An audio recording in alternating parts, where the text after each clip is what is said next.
अब देखो तुमको Newton law of motion start करेंगे है ना। तो सबसे पहले आता है Newton first law of motion. Newton का जो पहला नियम है, फर्स्ट लॉ है, तो 9th लेवल में क्या पढ़ते थे हम लोग, पहले उसको बात करते हैं। उसमें था कि if net force on the system is zero, अभी लिख रहे हैं, लेकिन उसमें क्या था, if a body is at rest, कहता है कि अगर, वैसे वो भी सही है, if a body is at rest, अगर कोई बॉडी रेस्ट में है तो वो रेस्ट में ही रहना चाहता है, तो बोलते हैं if a body is at rest tends to stay at rest, यानी अगर कोई बॉडी रेस्ट में है तो वो चाहता है कि हम रेस्ट में रहें। And if body is in motion, अगर कोई बॉडी मोशन में है तो रिमेन इन मोशन, लेकिन यहाँ पे एक टर्म जोड़ना होगा, remain in motion with same magnitude and direction if no external force are act on the body. क्या कहता है कि अगर ये कोई ब्लॉक है और ये अगर रेस्ट में और उस पर अगर कोई फोर्स नहीं लग रहा है तो फाइनली भी वो क्या रहेगा, रेस्ट में रहेगा। मतलब नेट फोर्स क्या होना चाहिए, जीरो। तो बोलते थे कि नहीं, if a body is at rest tends to stay at rest if no external force are act on the body. अब इसमें एक चीज हम तुमको फ्री बॉडी डायग्राम पहले क्यों बताए उसको पहले क्लियर करते हैं। यहां पर उसका यूजेस है। देखो एक चीज बताओ, ये अगर कोई ब्लॉक है और ये रेस्ट में, ठीक रखा हुआ ऐसे करके, तो कहता है कि इस पे अगर कोई फोर्स नहीं है, लेकिन हमको पता है कि इस पर अगर हम इसका फ्री बॉडी डायग्राम बनाएंगे तो इस पर एक फोर्स तो जरूर लगेगा। कौन सा, इसका वेट कितना होगा, mg, है ना। और चूंकि ये रखा हुआ है किसी न किसी चीज पर, ये किसी न किसी चीज पे रखा हुआ है, तो रखा रहता है, किसी के कांटेक्ट में रहता है, तो कौन सा फोर्स होता है, नॉर्मल फोर्स होता है। और स्ट्रिंग अगर अटैच रहता है, रस्सी रहता है, तो क्या होता है, टेंशन होता है। तो ये चूंकि रखा हुआ है, इससे क्या लगेगा, नॉर्मल लगेगा। ठीक है, ये रेस्ट में। लेकिन अगर तुम बोलोगे कि क्या बताओ तो इस ब्लॉक पे फोर्स लग रहा है या नहीं लग रहा है, तो तुम्हारा जवाब होगा नहीं लग रहा है। कौन कौन सा फोर्स लग रहा है, एक तो इसका वेट लग रहा है mg, और दूसरा कांटेक्ट फोर्स लग रहा है, जिसको नॉर्मल बोलते हैं। तो ये mg भी हो गया और ये नॉर्मल भी हो गया। अगर किसी का ये क्लास इस एपिटी वाला छूटा हुआ है तो पहले फ्री बॉडी डायग्राम देखोगे, तब वो वाला क्लास देखोगे, तब जाकर के ये क्लास समझ में आएगा। तो इसका वेट कितना हो गया, mg, और ये हो गया नॉर्मल। लेकिन ये अप एंड डाउन नहीं कर रहा है, इक्विलिब्रियम में। इक्विलिब्रियम उसको बोलते हैं जहां पर नेट फोर्स और नेट टॉर्क दोनों जीरो होता है। तो यहां भी ये पक्का है कि n और mg क्या होगा, बिल्कुल बराबर होगा। चूंकि ये इक्विलिब्रियम में है, यानी जितना ऊपर वाला फोर्स होगा उतना ही, अगर ये स्थिर है तो पक्का है कि जितना वेट लग रहा होगा उतना ही ऊपर लग रहा होगा। अगर हम बोले कि ये रेस्ट में, इसका पक्का है कि जितना ये इधर खींच रहा होगा उतना ही इधर खींच रहा होगा, तभी ना ये रेस्ट में है। तो n और mg क्या हो गया, बराबर हो गया। तो अगर तुमसे पूछे ये और ये अगर बराबर हो गया, यानी जितना n है उतना ही mg है, तो नेट फोर्स इस पे कितना लगा, नेट मतलब टोटल, तो नेट फोर्स क्या हो गया, जीरो। ये और ये तो कैंसिल हो जाएगा, बैलेंस है। तो यही कहता है फर्स्ट लॉ का कि अगर कोई बॉडी रेस्ट में है तो फाइनली भी रेस्ट में रहेगा, लेकिन नेट लिखना है, नेट मतलब टोटल। ऐसा नहीं सिर्फ फोर्स बोल दोगे, ऐसा नॉर्मली नहीं होता है कि ऑब्जेक्ट पे फोर्स ही नहीं लगे। हर ऑब्जेक्ट पे कुछ ना कुछ फोर्स हर समय लगता रहता है, लेकिन अगर वो रेस्ट में है, इसका मतलब कहने का ये है कंक्लूजन कि जितना फोर्स इधर लग रहा है उतना ही फोर्स इधर लग रहा है। मतलब फोर्स बैलेंस्ड है, अनबैलेंस्ड नहीं है। फोर्स ये और ये इक्वल है, तो नेट फोर्स क्या होगा, जीरो होगा। इसलिए लिखा है नेट फोर्स अगर सिस्टम पर जीरो है तो कहता है कि जैसा वो पहले था, जैसा इनिशियल कंडीशन था, जैसा कंडीशन पहले था, फाइनल कंडीशन भी क्या रहेगा, वैसा ही रहेगा। तुमको यही याद रखना है आज के बाद से। अब उतना लंबा चौड़ा नहीं याद रखना है कि if a body is at rest tends to stay at rest, है ना, वो वाला नहीं कॉन्सेप्ट। तो नेट फोर्स अगर जीरो होगा तो कहता है कि जैसा पहले स्थिति था वही स्थिति इसका बाद में भी रहेगा। यानी अगर वो पहले रेस्ट में था तो बाद में भी क्या रहेगा, रेस्ट में रहेगा। ये इसका एग्जांपल होगा। अब अगर कहता है कि कोई भी बॉडी अगर चल रहा है, जैसे अगर ये कोई ब्लॉक है, कहता है कि ये अगर चल रहा है 2 मीटर पर सेकेंड से, ये 9th क्लास में, और उस पर अगर कोई फोर्स नहीं लग रहा तो वो चलते रहेगा 2 मीटर पर सेकेंड से। यहां एक थोड़ा सा सही कर देते हैं, इसमें सबसे इंपॉर्टेंट पार्ट है उसका डायरेक्शन, है ना, कि अगर कोई बॉडी मोशन है, if a body is in motion remain in motion, ये तो पता है, लेकिन सेम मैग्नीट्यूड एंड डायरेक्शन होना चाहिए। तुमको एक जानकारी होना चाहिए कि कोई भी चीज अगर ये 2 मीटर पर सेकेंड चल रहा है और मोड़ना है, अगर टर्न करना है तो क्या करना होगा, एक रस्सी बांधना होगा यहाँ पे और ऐसे पकड़ के खींचते रहेंगे, जब तक खींचते रहेंगे तब तक मुड़ते रहेगा। तो मोड़ने के लिए भी कम से कम एक फोर्स लगेगा, सेंट्रीपिटल फोर्स बोलते हो।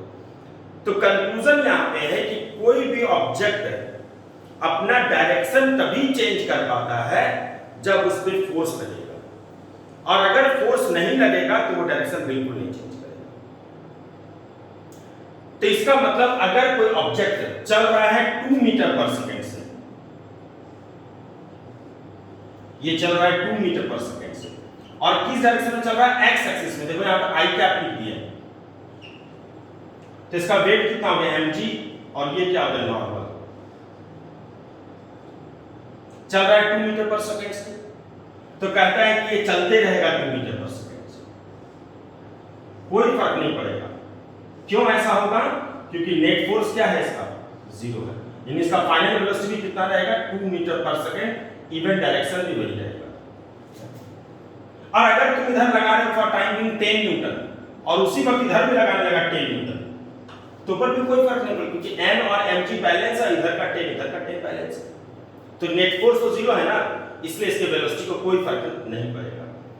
तो कहता है क्या कि अगर इसका इनिशियल वेलोसिटी 2 मीटर पर सेकंड है और डायरेक्शन x एक्सिस है, और तो फाइनल वेलोसिटी कितना रहेगा, 2 मीटर पर सेकंड रहेगा, और डायरेक्शन कौन सा रहेगा, x एक्सिस रहेगा, अगर उस पे नेट फोर्स 0 है ना।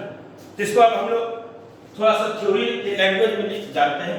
तो तुम बोल सकते हो कि जितना इनिशियल वेलोसिटी है, अगर नेट फोर्स 0 होगा तो इनिशियल वेलोसिटी और फाइनल वेलोसिटी हर समय क्या रहेगा, सेम रहेगा। देखो डायरेक्शन इसलिए दे रहे हैं क्योंकि जिस मैग्नीट्यूड से पहले जा रहा था वो मैग्नीट्यूड भी नहीं बदलेगा और ना ही उसका डायरेक्शन बदलेगा, क्योंकि डायरेक्शन बदलने के लिए भी फोर्स लगाना है, बिना फोर्स लगाए डायरेक्शन नहीं चेंज होता है, और मैग्नीट्यूड को चेंज करने में ऐसे भी फोर्स लगता है ना।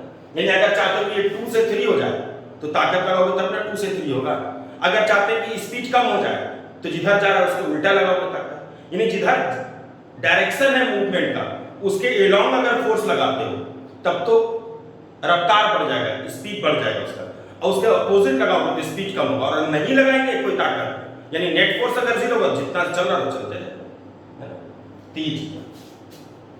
तो फर्स्ट लॉ का स्टेटमेंट याद रखना है, और उसका डायग्राम कुछ इस तरह से बनता है, यानी 2 डायग्राम बनाना होगा इस तरह से, जैसे हम बनाए थे थोड़ी देर पहले, ये इनिशियल वेलोसिटी और ये फाइनल वेलोसिटी, दोनों क्या हो गया 0, और यहाँ पे लिखना है कि नेट फोर्स क्या होगा, 0 होगा। तो ये क्लियर हो गया कि रेस्ट में है तो रेस्ट में रहेगा, मोशन में है तो मोशन में रहेगा, है ना, ये चीज है। लेकिन दोनों कंडीशन में नेट फोर्स क्या होना चाहिए, 0 होना चाहिए।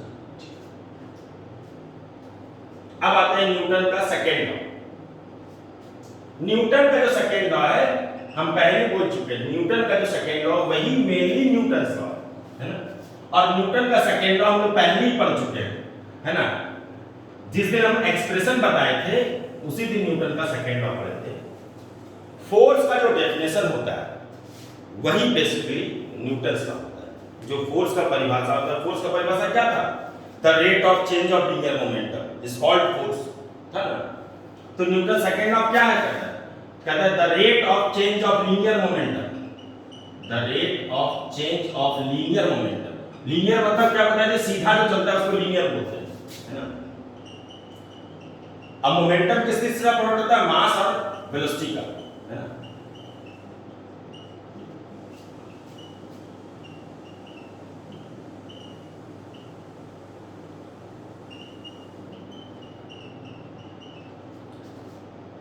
देखो यही है कि डेफिनेशन फोर्स का, the rate of change of linear momentum is called force होता है। यहाँ पे is directly proportional to force लिखा हुआ, क्या लिखा हुआ है?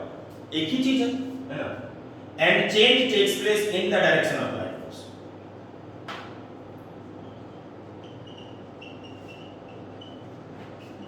कह रहा है क्या, जो परिवर्तन होगा वो उधर ही होगा जिधर ताकत लगाया जाता है, जिधर ताकत लगाया जाएगा उधर ही परिवर्तन होगा।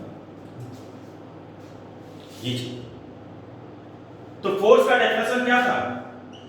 F equal to dP by dt। यहां पे फिर से बोल दे रहा है, अगर किसी का क्लास छूटा हुआ है तो एक्सप्रेशन वाला क्लास देखना होगा तुमको, है ना? ये है फोर्स का डेफिनेशन।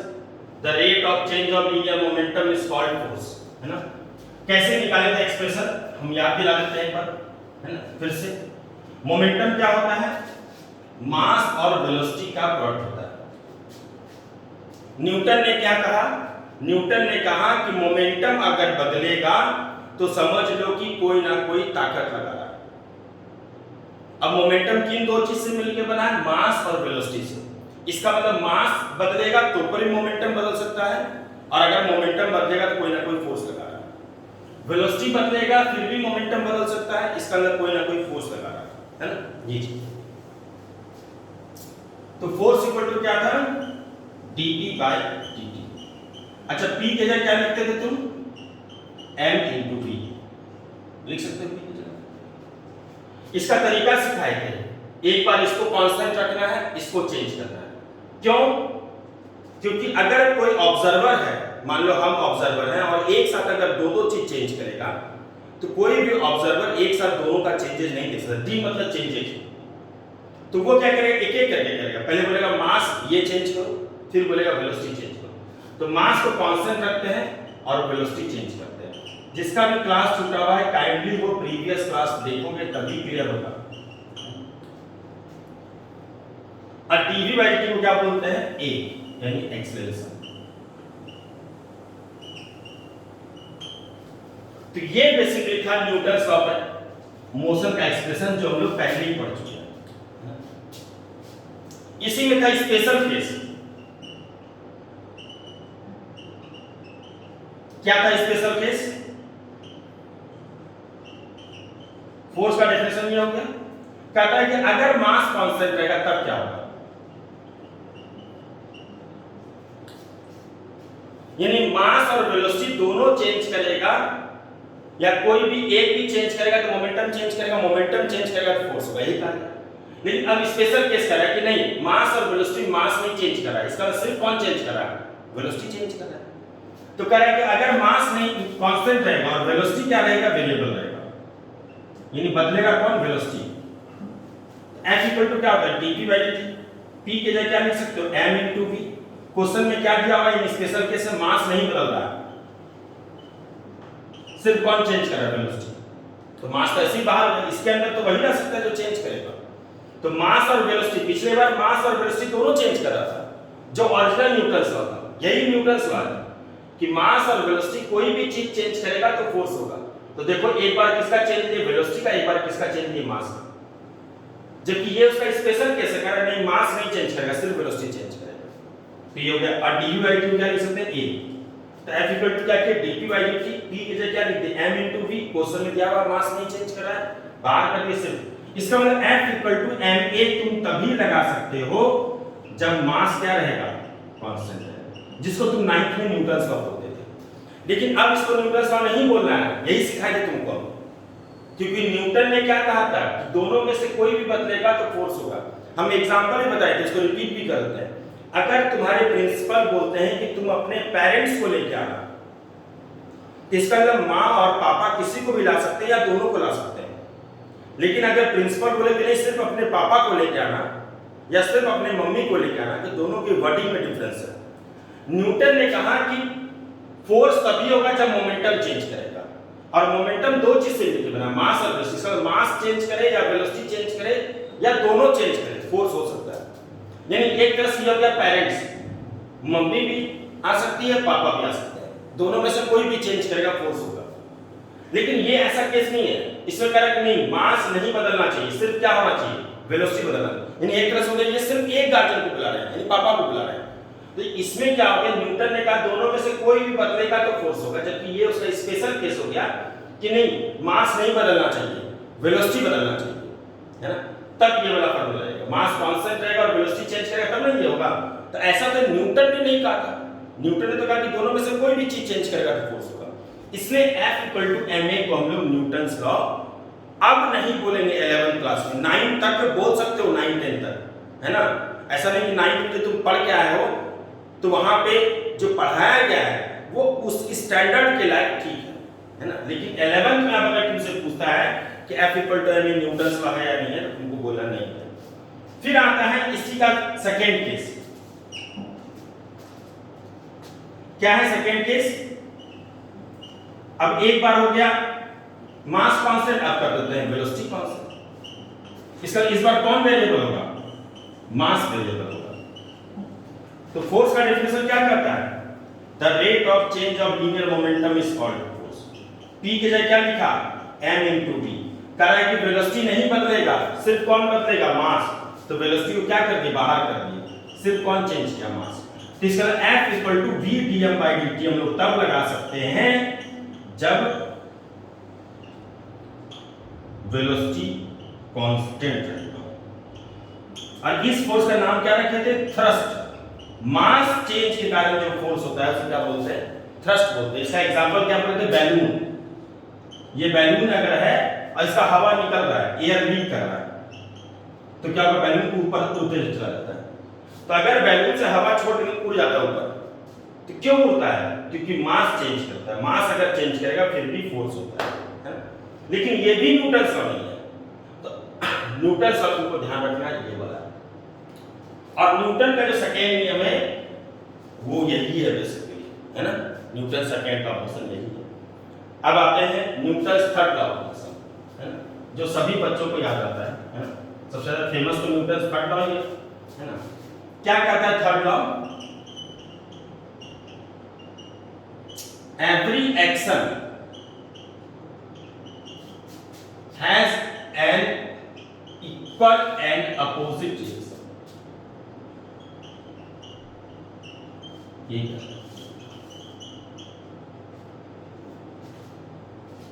ठीक है। और इसके बाद and both action reaction pair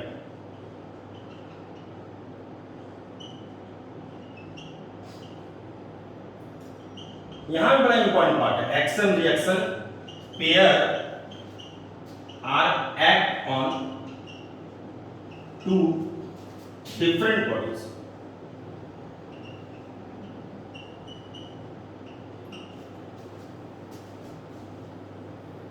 इसको ध्यान से समझना। आता है मैक्सिमम स्टूडेंट को, लेकिन फिर भी कुछ ना कुछ छोटे छोटे गलती कर देता है। वो क्या है देखना पहले एक सबसे इंपॉर्टेंट पार्ट आता है क्या आखिर ये एक्शन और रिएक्शन है क्या, और क्या अंतर है फोर्स में और एक्शन रिएक्शन में। तो उसको जरा ध्यान सुनो। जैसे अगर कोई ब्लॉक है और इस पे तुम इधर लगा रहे हो 10 न्यूटन और इधर भी लगा रहे हैं 10 न्यूटन, तो ये एक दूसरे को कैंसिल कर देगा। तो नेट फोर्स क्या हो गया? 0। तो यहां पे तुम बोलते हो दे आर बैलेंस्ड, यानी ये कैसा फोर्स है? बैलेंस्ड फोर्स है। बैलेंस्ड फोर्स हो गया, ये और ये एक दूसरे को बैलेंस किया हुआ। बैलेंस्ड फोर्स होगा ना, वो सिंगल ऑब्जेक्ट में लगेगा, यानी कि तुम बोल सकते हो सेम बॉडी में लगेगा। एक ही बॉडी में अगर फोर्स लगता है, इसी बॉडी में अगर कोई इधर लगा रहा है और इधर लगा रहा है, तो इसको बोलेंगे बैलेंस्ड फोर्स। और एक्शन रिएक्शन थोड़ा सा अंतर है इससे। एक्शन रिएक्शन भी फोर्स ही है बेसिकली, तुम बोल सकते हो फोर्स है। अगर कोई भी चीज होता है, उसका रिजल्ट आ रहा है, तो बेसिकली एक्शन हो गया। यहां पर ध्यान समझना है कि एक्शन रिएक्शन हम लोग वर्ड तब यूज करेंगे जब ऑब्जेक्ट अलग अलग होगा, है ना। जैसे अगर मान लो कुछ भी तुम कर देते हो तो तुम देखते हो कि अच्छा हम ये बात बोल दिए हैं तो सामने वाला कैसा रिएक्शन है ना। अगर तुम कुछ बोल दिए देखते हैं सामने वाला कैसा रिएक्ट करता है ना। तो तुम्हारे कुछ बोलने के बाद अगर सामने वाला रिएक्ट कर रहा तुम वर्ड यूज करते हो ना, कैसा रिएक्शन है उसका। और तुम जो किए, जो पहला इनिशिएटिव लिया वो हो गया एक्शन। तो एक्शन और रिएक्शन जब भी होता है दो अलग अलग आदमी के बीच में होगा या दो अलग अलग ऑब्जेक्ट के बीच में होगा, है ना। हम अगर कुछ बोल दिए और सामने वाला उधर से जवाब दे दिया तो हम हो गए एक्शन, वो हो गया रिएक्शन, है ना। ये चीजें अगर हम कुछ पढ़ा रहे हैं और किसी से क्वेश्चन एराइज किए तो तुम जो जवाब दिए वो हो गया रिएक्शन, हम जो पूछे वो हो गया एक्शन, है ना। तो एक्शन रिएक्शन हर समय दो अलग अलग व्यक्तियों के बीच में होगा। अच्छा देखते हैं कैसा रिएक्शन है उसका, है ना। तो व्यक्ति अलग है। अच्छा बताओ सेम बॉडी में कभी हो सकता है हम ही एक्शन हम ही रिएक्शन? नहीं हो सकता है ना। हम कुछ बात बोलेंगे और मेरे में ही रिएक्शन हो जाएगा, ऐसा नहीं हो सकता है। सेम बॉडी में कभी भी एक्शन और रिएक्शन नहीं हो सकता है। जब भी एक्शन और रिएक्शन होता है इसका मतलब दो अलग अलग बॉडी होता है। इसलिए यहाँ पे नीचे लिखा गया है बोथ एक्शन रिएक्शन पेयर, एक तो हर समय पेयर में होगा। और जब भी होगा एक्ट ऑन, ये एक्ट और अलग अलग है, एक्ट ऑन यानी जब भी लगेगा दो अलग अलग बॉडी में लगेगा, टू डिफरेंट बॉडीज में लगेगा, है ना। दो अलग अलग बॉडीज में लगेगा, सेम बॉडी में नहीं। और यही अगर सेम बॉडी में लगता तो क्या बोलते हैं उसको तो सेम बॉडी में लगता तो उसको बैलेंस्ड फोर्स बोलते हैं। तो बैलेंस्ड फोर्स में और एक्शन रिएक्शन में एक फंडामेंटल डिफरेंस है। बैलेंस फोर्स सेम ऑब्जेक्ट में लगता है जबकि एक्शन रिएक्शन अलग अलग बॉडी में लगता है। यानी अगर हम ये ऐसे करके फोर्स लगा रहे हैं इस पे, मान लो कोई लड़ रहा है और ये भी हम पे लगा रहा है, धक्का दे रहे हैं हम उसको, वो भी हमसे, तो एक हो गया एक्शन और दूसरा हो गया रिएक्शन। तो दो अलग अलग हो गया, तो एक एक्शन हो गया दूसरा रिएक्शन हो गया। ये चीज एक्शन रिएक्शन जब भी होगा अलग अलग बॉडी में होगा। और कहता है क्या कि दोनों इक्वल होगा। Action reaction are act on two different body and they are equal. यानी अगर हम इस पे लगा रहे हैं 10 न्यूटन बोर्ड पे, तो मेरा हाथ अगर 10 न्यूटन लगा रहा है तो ये पक्का है कि ये जो व्हाइट बोर्ड है ना ये भी हमने कितना लगाएगा, 10 न्यूटन लगाएगा। तो देखो तो बॉडी अलग अलग हुआ कि नहीं। एक मेरा हाथ हुआ, हम किधर लगा रहे हैं, उधर। तो जब हम अपने हाथ का फ्री बॉडी डायग्राम बनाएंगे तो फोर्स उधर दिखाएंगे, और जब इस व्हाइट बोर्ड का एफबीडी बनाएंगे तो फोर्स किधर दिखाएंगे, इधर। ठीक है। तो दोनों में क्या है, क्या फोर्स क्या होता है, इक्वल होता है, लेकिन क्या होगा इसमें, क्या होगा, अपोजिट होगा। तो एक्शन रिएक्शन पेयर जो होगा वो अर्थ में दो अलग अलग बॉडीज में होता है। दूसरा क्या है, इक्वल होता है ना। जब भी वो क्या होगा, इक्वल होगा। तो यही कहता है न्यूटन का तीसरा नियम, है ना। कभी भी सेम बॉडी में होता ही नहीं। और अगर सेम बॉडी में होता तो एक्शन और रिएक्शन थोड़ी नाम पड़ता है इसका, तब तो इसका नाम बैलेंस फोर्स पड़ता है ना। तो ये न्यूटन थर्ड लॉ का कंक्लूजन है ना। क्या आप बोले, दो अलग अलग बॉडी पे एक में अगर फोर्स उधर दिखाओगे, इधर दिखा रहे हैं, तो दूसरे में इधर दिखाएंगे और इक्वल दिखाएंगे। और कैसा दिखाएंगे, अपोजिट दिखाएंगे। कहां लगता है ना। तो नॉर्मली ये कहां पर लगता है, जहां पर कॉमन कॉन्टैक्ट होता है, जहां पर कॉमन कॉन्टैक्ट मतलब जहां पर एक दूसरे से सटा रहता है, वहां पर बेसिकली न्यूटन थर्ड लॉ का हमको जरूरत पड़ता है। जैसे मेरा हाथ और ये व्हाइट बोर्ड, तो मेरे हाथ का ये वाला पोर्शन और व्हाइट बोर्ड का ये वाला पोर्शन कॉमन कॉन्टैक्ट है, इसलिए यहां पर न्यूटन थर्ड लॉ है ना। समझ में आई बात ना। ये कंक्लूजन है इसका। तो first law, second law, third law तीनों हो गया तुम्हारा। अब इस पे आता है क्वेश्चन सब, है ना। लेकिन प्रीवियस का जो भी स्टूडेंट है वो स्टार्टिंग से क्लास देखोगे तभी समझ में आएगा। चलो ओके, थैंक यू।